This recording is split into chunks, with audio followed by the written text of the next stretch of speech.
नीट paper पुण्यातूनच देशात viral. 150 प्रश्नांसाठी 10 लाखांचा व्यवहार। सीबीआय तपासात धक्कादायक खुलासे। मोठेगावकरनं एनटीएच्या मुख्य पॅनलमध्येच आपली माणसं पेरल्याचं स्पष्ट झाल्यानंतर आता नीट परीक्षेची प्रश्नपत्रिका पुण्यातूनच फोडण्यात आल्याचं उघड झालंय।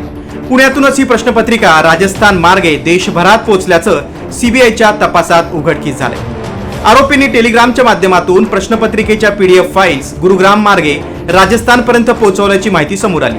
विशेष म्हणजे नीट परीक्षेच्या प्रश्नांसाठी तब्बल लाखो रुपयांचे व्यवहार झाल्याचंही सीबीआयच्या तपासात निष्पन्न झालंय। नीटची प्रश्नपत्रिका पुण्यातून राजस्थानात कशी पोहोचली ते पाहूया। पुण्यातील मनीषा वाघमारेकडून प्रश्नपत्रिका धनंजय लोखंडेकडे गेली। धनंजय लोखंडेनं प्रश्नपत्रिका नाशिकच्या शुभम खैरनारला दिली।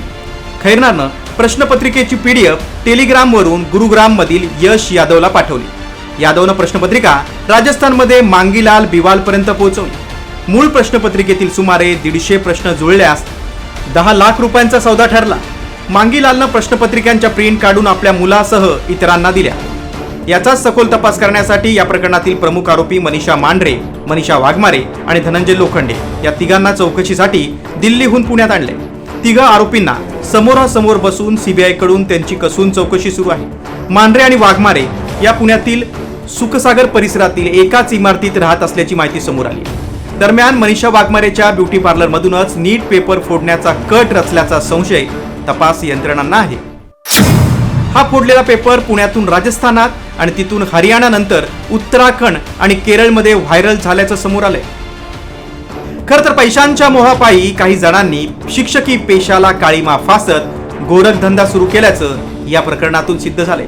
त्यामुळे पुढील काळात सीबीआयच्या तपासात नीट पेपर फुटी प्रकरणाचे आणखी नवे धागेदोरे समोर येत आहेत का आणि या प्रकरणात कुण्या बड्या धेंड्याचे लागेबांधे आहेत का हे पाहणं महत्त्वाचं असणार आहे। ब्युरो रिपोर्ट, साम टीव्ही।